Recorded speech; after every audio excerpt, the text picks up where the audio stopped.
Um,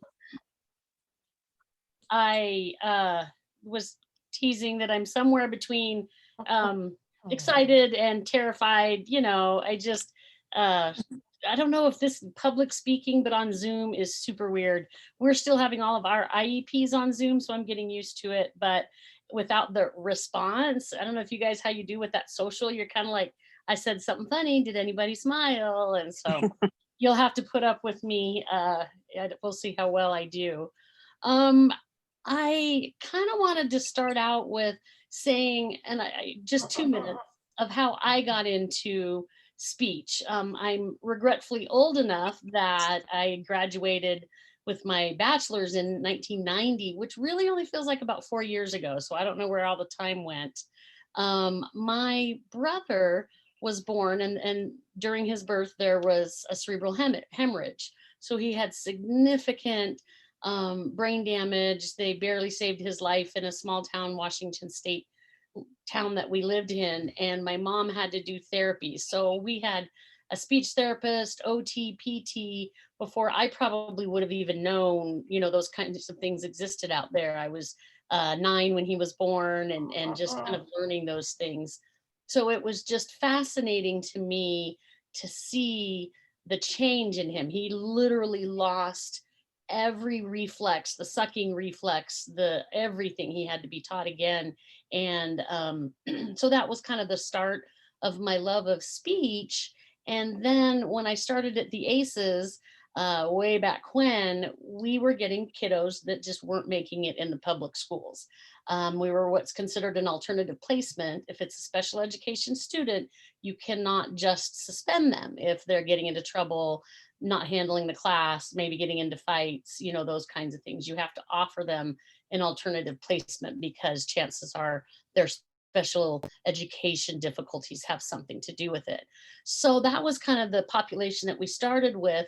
And then as we grew, and I feel like we showed how well we can work with these students, we started getting kiddos that are on the autism spectrum. And that's kind of where we flourished, we've grown, and a population that I really enjoy. Let me see. We don't necessarily have to do the screen sharing, but let me say one of the first things I wanted to talk a little bit about is, if anybody knows, or if you all know, I was just going to review, so you don't have to answer the question, that at this point in time, home health setting will have 4 different populations that will qualify. If you're as old as I am, you might remember days where they had, practically everybody. If they had a speech disorder, they might qualify for home health. There was music therapy, there was all kinds of things. Now it's getting smaller and smaller. The funding's getting smaller and smaller. But for home health, we have students who are on the autism spectrum. You have students with cerebral palsy, which is what my brother was officially diagnosed with. Most of you probably know cerebral palsy is kind of a dump all word. It means somewhere in the development of the baby or during birth, there was brain damage. And so that's kind of that cerebral palsy. Intellectual disability, so that's the third one. And then the last one is epilepsy. So obviously these first 3, and probably up to and including epilepsy, they're all very commingled. I don't know how you feel, but you might get a kiddo on the autism spectrum who's at this level. Then you get the one who's at this level who has also been diagnosed with MOID, moderate intellectual disability, MIID, mild intellectual disability. So you have these things to start commingling, and everything I learned just seems to go out the window with the next kid that I meet. So I'm trying to both present you with maybe some generalities and reminding you that it's the spectrum. Most of the kiddos I've ever worked with in home health, and the largest population out of our 400 students we have 200, and about 70 are on the autism spectrum. The other ones are diagnosed with emotional disabilities, but that's the largest percentage. And that spectrum just involves so many kids. So again, I'm trying not to, some of you might know a lot of this and I apologize. I'm trying to review, but also expose hopefully some new things. Again, you all are probably all younger than I am. So you might have had classes. We didn't have a class on autism. I didn't have a behavior management class. I know most of you are blanked out, but if you'll raise your hand if you had behavior management classes in any of your speech stuff, I am going to be completely jealous. I get first thing I did is got into a classroom my CFY year, and they're like, great, can you do the whole classroom? And there was a classroom, they had a BD, behavior disorder, that's what they called it in New Mexico. 8 kids, all of them with these behavior disorders. And the teacher was like, oh, this would be great. If you can come in at 10 o'clock and you can take them for half an hour and I'll be at the back of the room, or if I got lucky and they didn't leave. So you just get thrown into it, or you can. You need to do a backup? I'm sorry, what? Oh, sorry, I thought somebody said something. So things have developed and changed. I think the biggest thing with the autism spectrum disorder, that's where I feel like most of my home health kids, most of the kiddos who really struggle at school are on that spectrum. Basically, ASD is a communication-based disorder. Again, if some of you guys are just home health versus schools, schools most recently, and this has probably changed in the past 10 years, you might have a student who has autism who does not have an SLI or speech language impaired diagnosis. They are diagnosed with autism, and it is a given that they're going to have language difficulties. And then as a speech therapist, I can come up with, they're not doing this, they can do that, they cannot do this. And I might come up with goals, but it's not actually an exceptionality. It is a service or a support service, because autism is a communication-based disorder. The 3 biggest kind of leads for autism or ASD: poorly developed social skills, if that reminds you of any kid you're working with, deficits in expressive and receptive language, and restrictive and repetitive behaviors. So trying to do the quick view, but the fact that it's a spectrum means it goes from here to here.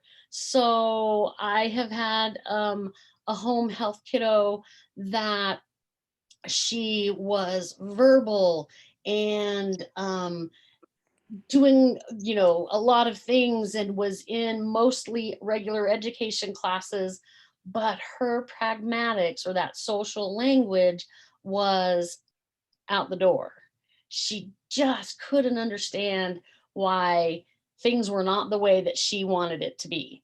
It was right or it was wrong, according to her. And that's what she wanted. And then I've obviously also worked with kiddos who are completely nonverbal and unmotivated. She was motivated, this young lady I first talked about, motivated by praise, super cutie pie. You told her she was doing a good job, she'd get excited. We could work towards playing a game the last 5 or 10 minutes, and that would keep her motivated. Then I had another kiddo who was nonverbal, and this is a little more rare, wasn't interested in food, was on a G tube, like the iPad, and that was about it. So the whole thing revolved around ways of my turn, your turn. What do I see? What do you see? So we all know it's a spectrum, but because of that lack of communication, either at all, so as in a student who is nonverbal, or lack of understanding of the social language part of things, both of those kiddos might have behaviors, and both of them did have behaviors for me. One student's behavior, the nonverbal child, I'm going to say student all the time since I'm usually at a school, but these are all my home health kiddos I've had over the years. His was literally pinching, biting. When he was frustrated because he couldn't get out what he wanted, that's what he resorted to. The other student, she would resort to yelling, kind of screaming, but everything was unfair and she was very loud about it. Maybe not physically acting out, but emotionally and verbally acting out. So with that spectrum, you just get the whole thing. Um, let's see. And by the way, I do have slides later that I can send you guys if they want them, so you don't have to take super big notes. I think the biggest thing I found, and OT and PT at the end, if you've got little ideas or things, is the fact that there's problems with communication, whether at all, whether it's social communication, and a lot of their sensory issues. You combine that, and sometimes they're just this boiling mass of, I don't know how to get across what I want. And then this is opinion according to Pam. In Pam world, this is the truth, but it's not the truth in the real world all the time. A lot of times these kids do not want to communicate. They just don't. They don't really care about what I care about. They don't want to do the things I want them to do. They don't see the importance of it in the way that they process. They're just not picking it up. And so you're trying to motivate or get the words out and this kind of a thing. And the child simply doesn't care, doesn't want to, and they're very internally focused. And yet you have perhaps the parents, and I'll get to that in a minute, who are like, if I could just have, 2, 3 turn conversation, I'm just going to be in heaven. And you're like, I'm really working on getting him to say more. Okay. That's what we're going to go for first. So they can say more, sign more, point to a pecs for more, rather than act out because they wanted more. And sometimes just the internal triggers, the sounds that they hear, the things going on around them. And we just don't know. And I think for me over the years, that's been the most frustrating, because 100%, if I can, I want to intervene. I want to provide what that student wants. But a lot of times you can't figure it out. And I mean, now I feel like I should just end it and be like, that was it. See, there's no answers, kind of like stuttering classes. You remember that? There's no reason for stuttering. There's no permanent way to solve stuttering. Watch out, Sadie. Go on, it's just difficult because each kiddo is different. Some of the behavior issues I've noticed over the years that most of my kiddos, I'm not saying they're diagnosed with OCD, but because of their repetitive behaviors, it comes across as OCD. So again, I'm just trying to come out with some of the behaviors. They just have to do a certain thing. They have to react a certain way. They have to, sometimes it's not say a thing, it's the classic lining up the cars. It's the classic do the game in this way, okay? And over the years, I've had to develop when is the right time to jostle their world a little bit, and when is the time to let that pattern go along, and then I can get some interactions with them. Again, I'm coming kind of from a speech background, but hopefully OT, in fact, OT and PTs are usually fabulous at this, because usually to get in there, I tend to go to a sensory thing. My first instinct with any kiddo that I come across is to squeeze their hands. We get new students, I go to a new student's house. As much as many of them don't like to be touched, and you'll see them do this, again, that's a classic stereotype. Some of the kids are the exact opposite. Many of them do respond to squeezes. They like that. You would be surprised. I mean, I wouldn't be surprised. I would love somebody to squeeze my head all the time. If I come up and I say squeeze and I do a head squeeze, they'll just kind of melt into this puddle. And I can use that as a way to kind of distract from what's going on. So definitely using sensory is a big deal. I set some ideas. If you guys got the outline, I wanted to say some of the things that I found that have helped with kiddos who are struggling with behaviors. The first thing I try to do is set realistic expectations. I'll get, and it's kind of goes, it's on the same page in my little notes. open line of communication with parents. I might have a parent who says, if he could just tell me when he's sick, what hurts. I don't know if any of you got that. I get that all the time. And I'm a parent and a grandma. I sympathize. And I have to say, well, right now, they're nonverbal, and maybe we're investigating an AAC device, but I'm going to work on being able to get the 2 or 3 things that are visible and physical. The fact that my tummy hurts is very abstract. These kids aren't going to say it. It's going to be a long way down the road. Not that we're not going to get there, but it's down the road. So I try to have to tell a parent, okay, I understand that. It is so frustrating when I don't know what's wrong with your student or with your son or your daughter.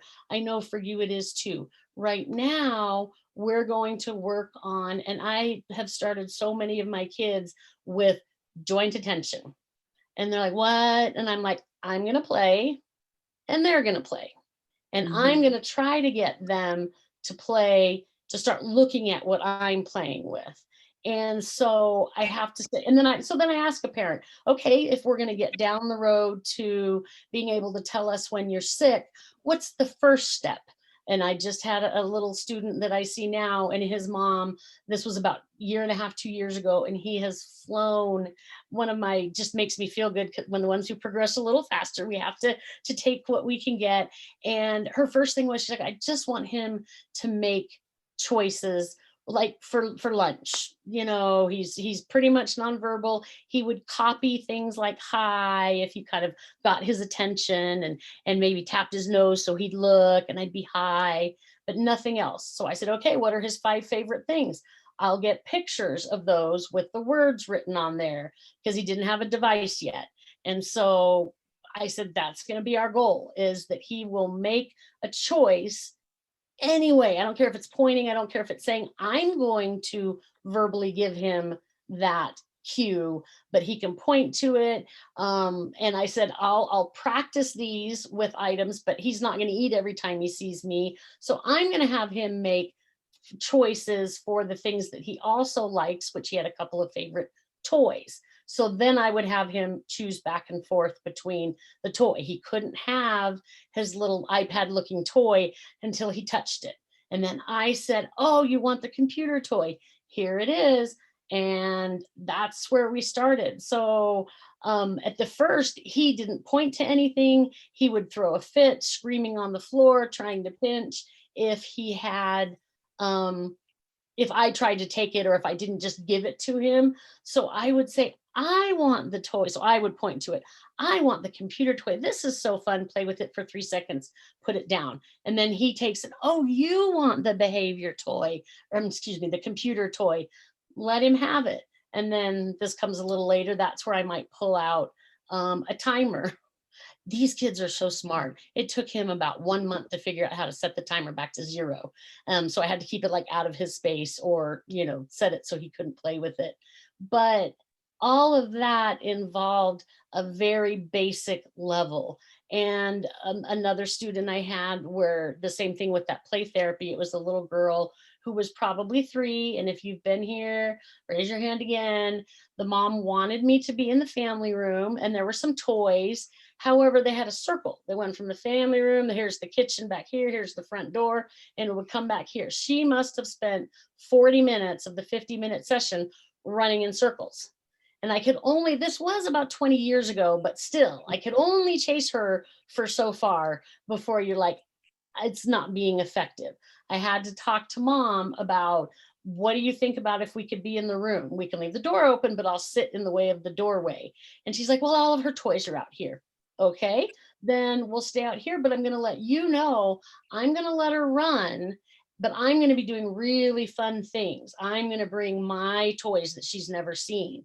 I'm going to have, back then the iPads weren't as popular, but little electronics, and I'm going to pull her in, and we're just going to see if she'll sit next to me and play. And we're going to start for 30 seconds, 60 seconds. And I had to talk with the mom because, again, I think the mom had this idea that somehow I was magic and I was going to be able to get her to sit with all this free space out here and, keep her total attention. And this was going to be like preschool. And I had to be like, well, this is what I have. This is my goal for her. And she really started coming. It's like, oh, what does she have? Let me see. And she'd try to take it. And I'm like, oh, this is mine. Do you want it? And she wasn't nonverbal. She was actually verbal, but was on the spectrum. And so I could get her to kind of start requesting things. But it was very shaped. And I really had to get the mom on board that I wasn't going to just be chasing her in circles around. So sometimes, and I don't know if you guys feel this way too, it is 50 minutes of me talking, hey, kind of like right now, 50 minutes of me talking, and I'm just going through oh, look at this. And I have glasses. I'm going to put my glasses on. Oh, no, I can see. I feel like I'm kind of an acting clown. If I can get animated, if I can get excited, if I can bring out things that they don't normally see, then they'll listen and I'm exposing them. Again, I may not be, and that's the hard part. Talk to your, if you're an SLPA, talk to your supervisor. I'm sure a lot of people have had even more experience than I am, but it can be hard. You have to get the realistic goals. If they're not doing anything yet, my first goal is we'll sit for 15 seconds with me, and look at what I'm doing. They don't have to pick an answer. They don't have to say anything. They don't have to do anything, but that's a start. But you have to get the parents on board too and understand that. And I tell this to my parents all the time. If a regular kiddo, needs to hear something 100 times, then our kids have to hear it 10,000 times. I don't even go to 1,000 because I think parents think, oh, okay, I say this to I'm going to say, do you want more? Do you want more? And it's been 2 months and I've been doing it 20 times a day. Why aren't they copying it? It takes so much more repetition, depending on where the kid is in that spectrum, how willing they are to communicate and all that. But I have to be honest with them, so I try to be honest. And I think we all know that we need to be as supportive as possible. I don't say, oh, your kid doesn't want to talk. I say, this kiddo's just very, your daughter is just really internally motivated. She's just very focused on stuff going on inside. So we're just trying to get her to react to things around her. And that's why I'll do squeezes. Nowadays, I think iPads are both a blessing beyond belief and a curse because you have to find the right way. So many of our kiddos are into communication. If it's an AAC device, it has to be locked into the communication. Do everything you can to get your parents to leave it, screen accessed into the communication. And then maybe hopefully either the family has or you have one separate. And that's what I'll do. They have their device and then I've got mine, and it can be a back and forth kind of a thing. How does the family work with the behaviors?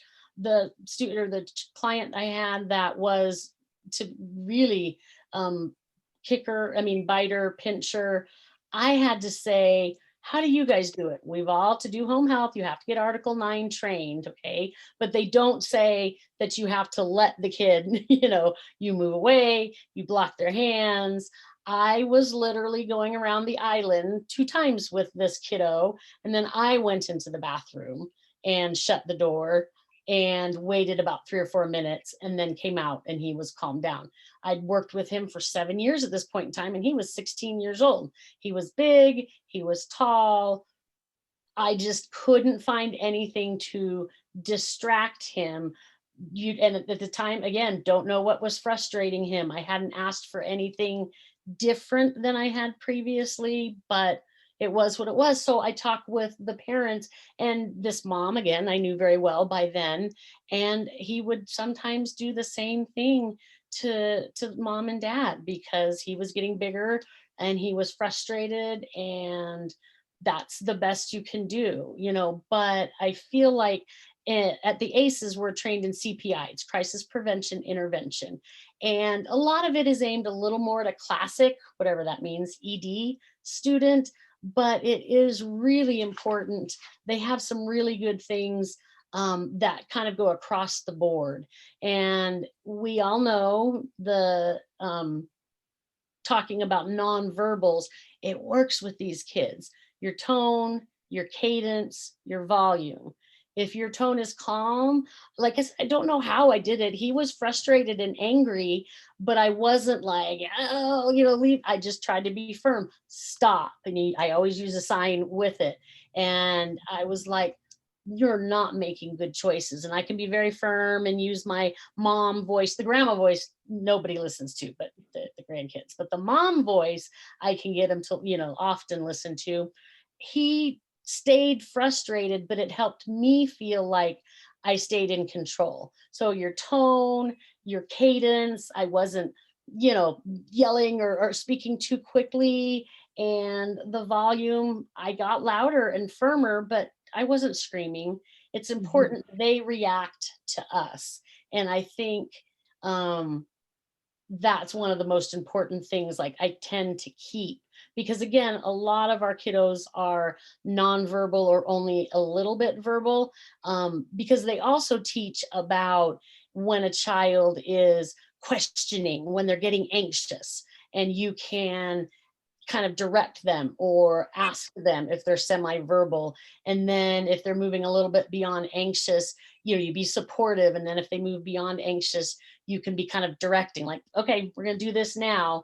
It doesn't always work with our kiddos on the spectrum, but those skills can be a place to start. I feel like I always, cross my fingers as much as I can, have tried to remain in control and calm.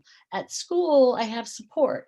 At home, in a home health situation, you may not, you might have family. That's why I do think it's so important. And it can be hard. Some of our families are non English speakers or ESL speakers.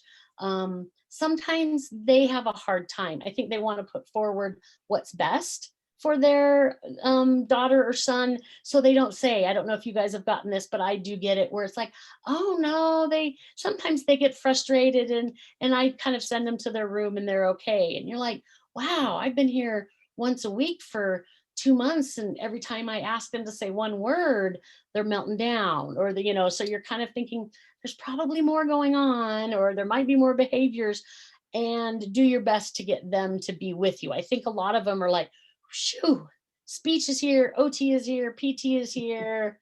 Yay, go to it. You guys are going to do great. I'll be in the back room, kind of like my teacher for that first behavior disorder class that I had. Um, but just do your best to get them involved, and then they know what your expectations are, and you know what they're hoping for or their expectations are.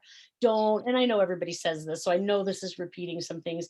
Don't ever let yourself get caught up. I knew that 16 year old had those tendencies.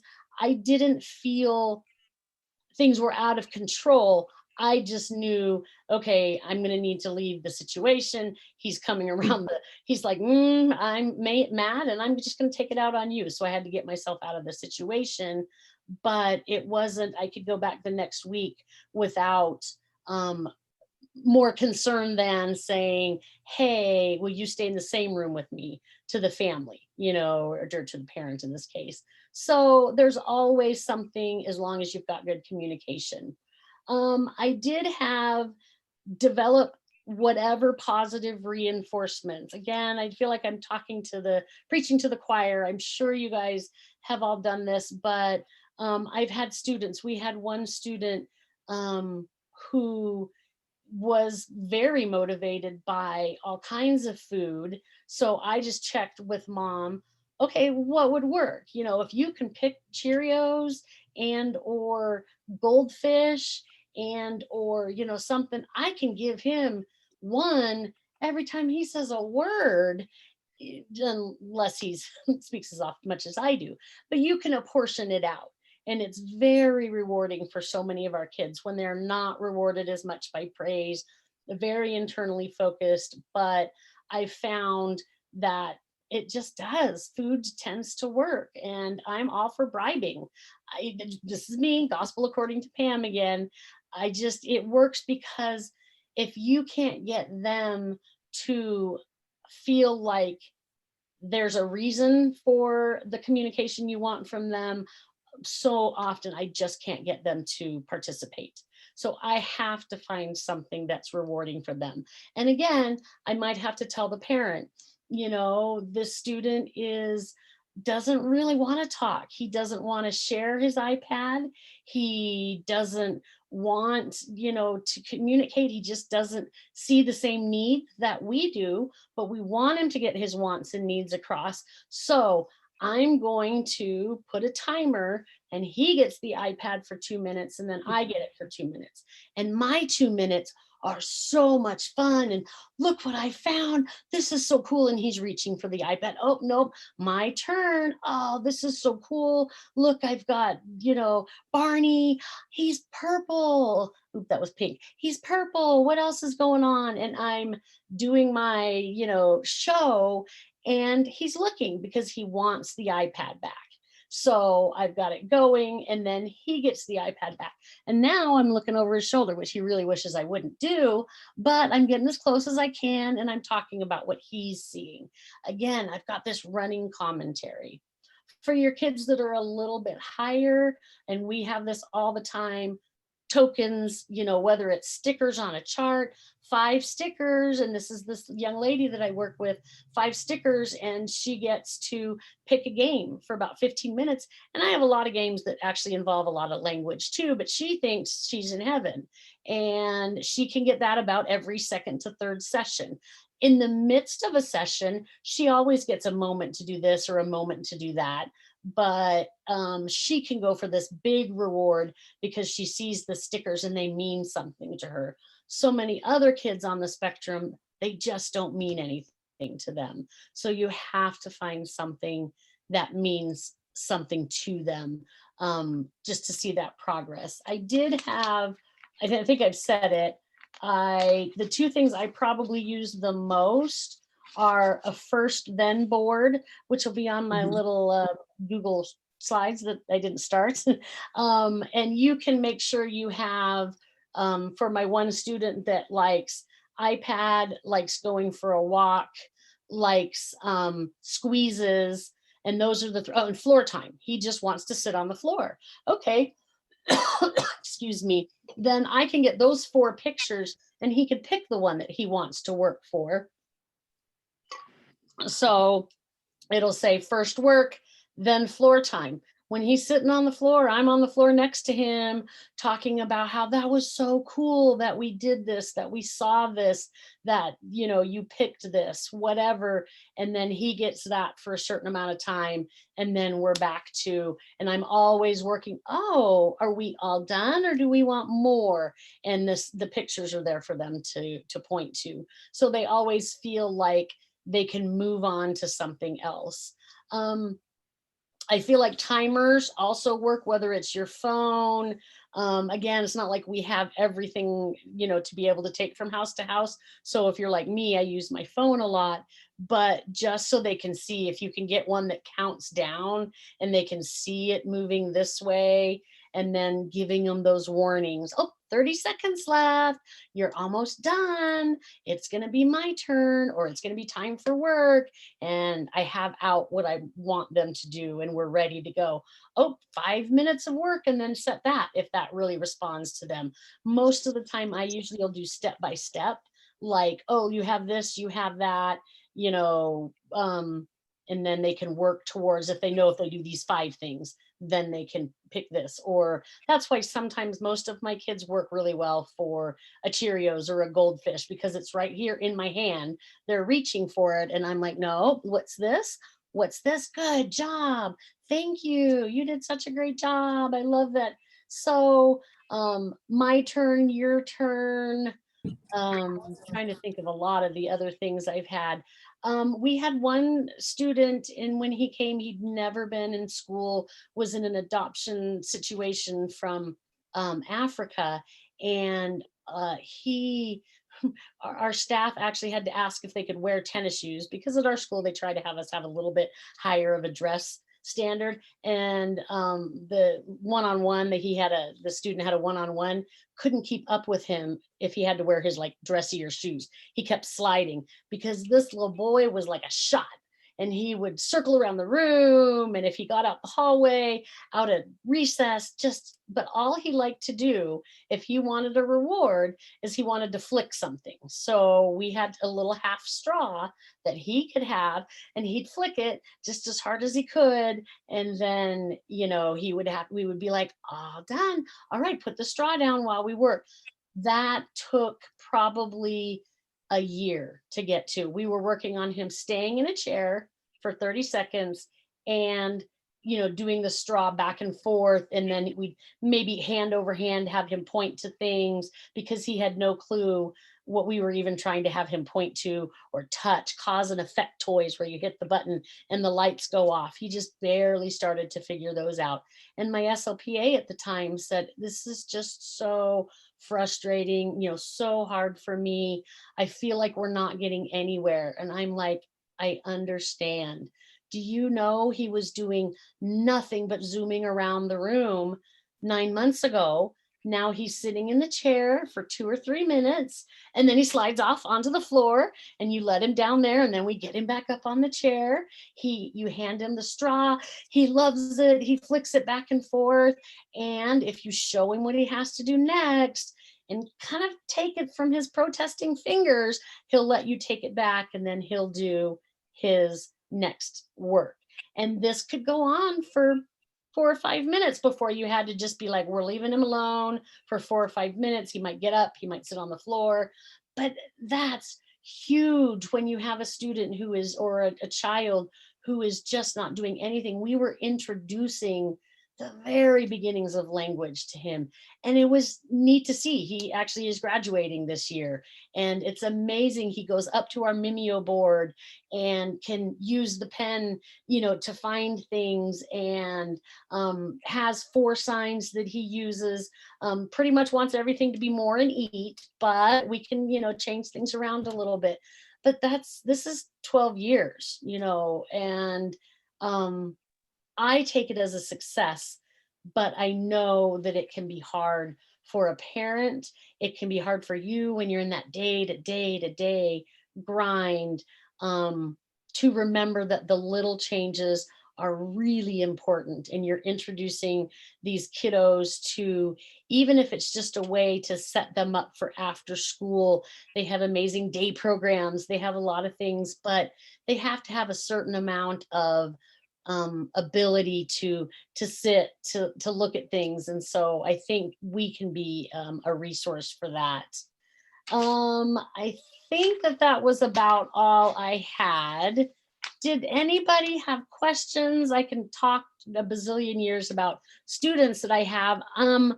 You guys can lead. I'm sorry, either Melissa, or if you guys are okay with it, this is generally how I do it in most of our Zoom meetings. Just talk. If 2 people are talking, we'll take turns after that. But if you had comments or questions, I'd love to hear anything you have.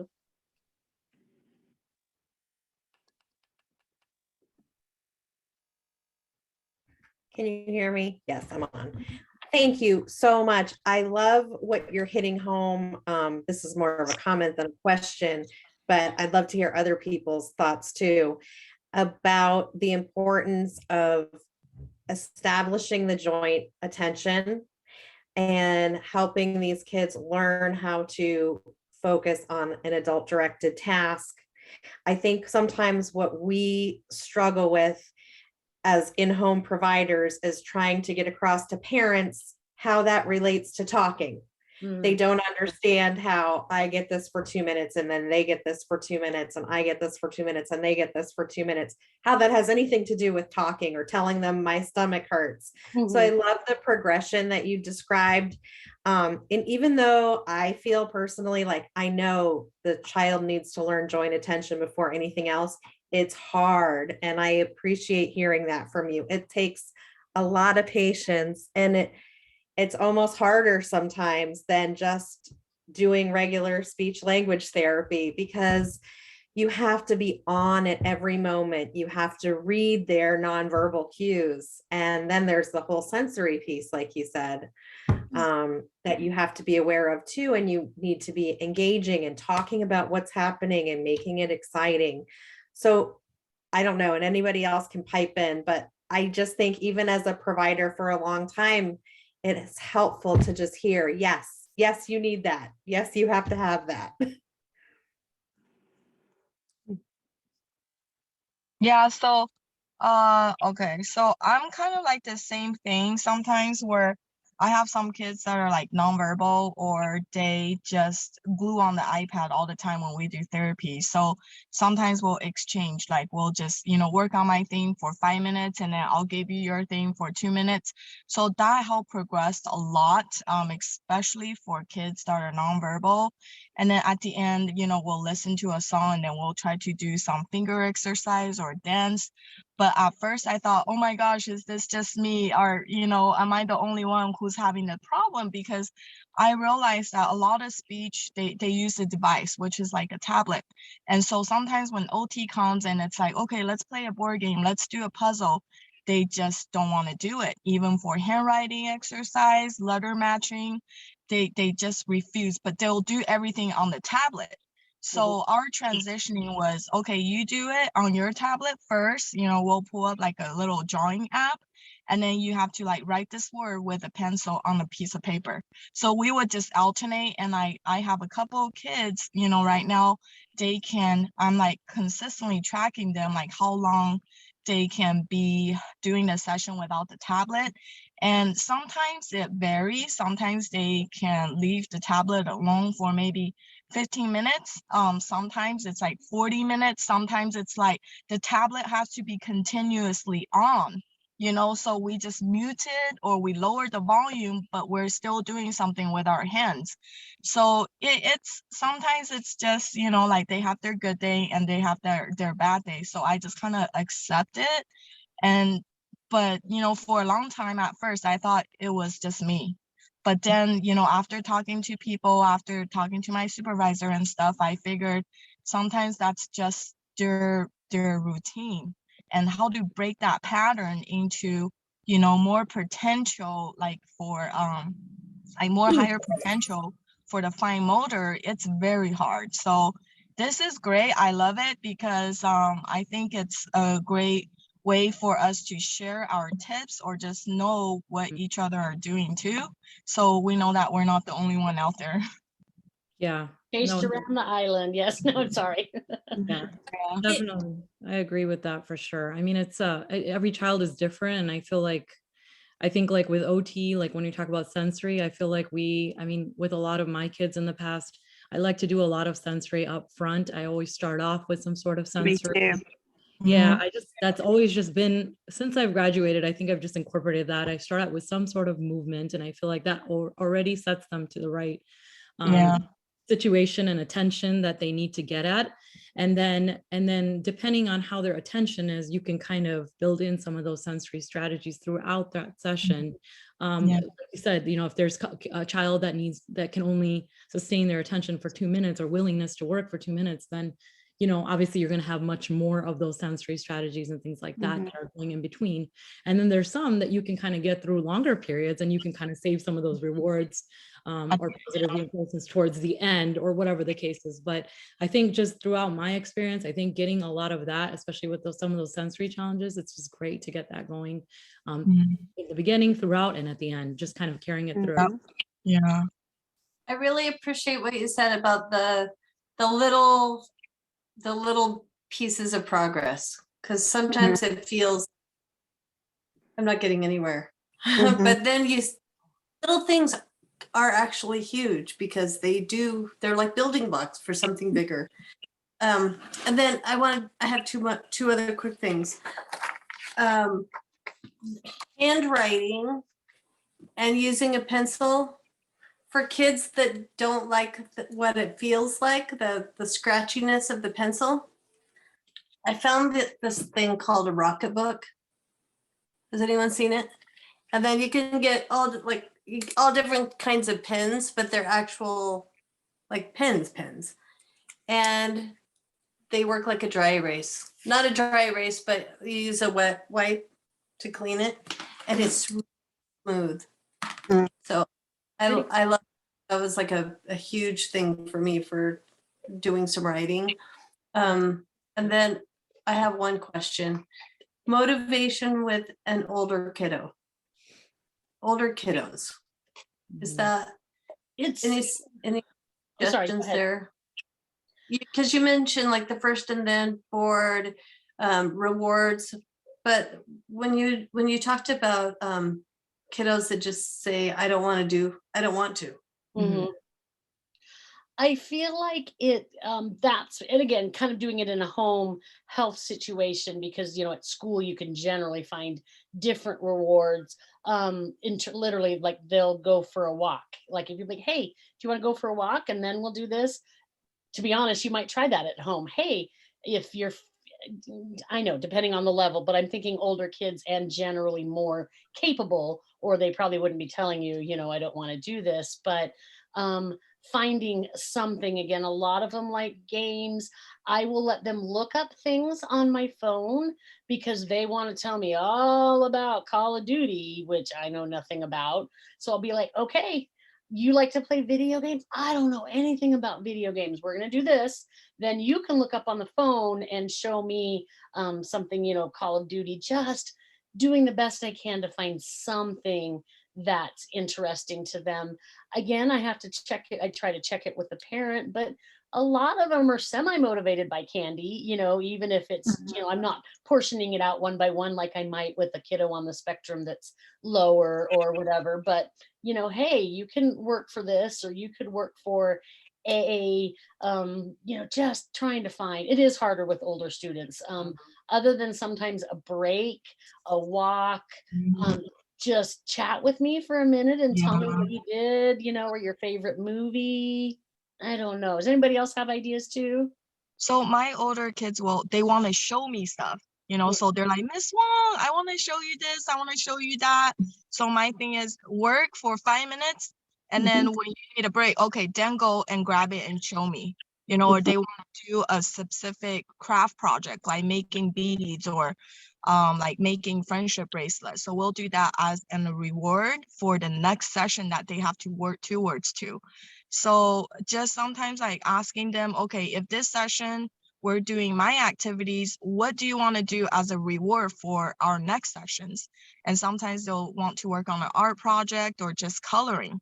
So, or just simply showing you stuff. Yeah, they love to show you their room or what they're working on. So that's kind of like my little tip that I use. I do try to let them sometimes be the teacher. I'm like, hey, you tell me you don't want to do what I'm doing. I'm kind of trying to make it interesting. All right, it's up to you. What are we doing next time? And then I'm trying to guide them towards some things. But again, some kids will respond to that. Yeah. I have a good app. I'm not sure if any of you also use it, but I use My ChoiceWorks app. It's ultimately a visual schedule, but it's on the iPad. And I actually have my kiddos, I lay out what we're going to do for the day, and I have them help me take pictures of those items. And then it goes into ChoiceWorks, and you can set timers, you can set breaks within that visual schedule, but then they really have the satisfaction of being able to swipe and cross those activities off. So they're definitely involved in it. They enjoy taking pictures. They help me decide what we're taking pictures of. And I have found a lot more willingness and motivation because they're a part of it. So What's the name of that app again? it's called My ChoiceWorks. My Choice Works. Yeah, Okay. and I think it's, oh gosh, it's either like around $7 to $14. And it comes with a directory or a library of pictures. And so you can add all different sensory pictures and whatnot. But for some of my kids, the real picture of actually what their items are is more visual feedback for them. And they have that motivation. So I tend to, if my older kids can handle just like the animated library pictures, I'll add it, but I usually quick to have them take pictures of their own items. I want to mention one more thing. I invested in Osmo. I don't know if any of you have Osmo. It's an investment, but I would say it is hands down the number one motivator across the board for every child. You need a Fire tablet or an iPad, but there is speech and OT. There is numerous activities. And basically what happens is you have an iPad, you have a base, and there's a reflector that goes on top of the iPad. And then it's interactive. So you have this friend Osmo, and he's teaching you how to do letters, reading, spelling, fine motor tasks, drawing. But the kids aren't working with you, not that you can't work with them, but they're motivated because they're working with Osmo, who is this like interesting character within the iPad. So I think there's a time and place, obviously, for iPad, and sometimes you do need to pull those kids away from the electronics, but I have found that if kids don't want to use utensils or draw or write or practice letters, I can get them to do all of it if they have Osmo. So it's definitely an investment, but I have found that all my kids that refused any sort of fine motor task, especially when it comes to writing or letters, they're all excelling with Osmo. Oh, that's great. Is that Osmo, is that a Z or an S? How do you It's spell it's OSMO, and there's a complete website. I do know a lot of schools are actually investing and implementing Osmo into their curriculum because it's based on curriculum as well as developmental skills and different age ranges, but I can use it across the board because you can advance. So I use it with my 6-year-olds, but I can also use it with my 15-year-olds because you can go in and select age range and developmental skill area. Cool. Thank you, Whitney. Mhm.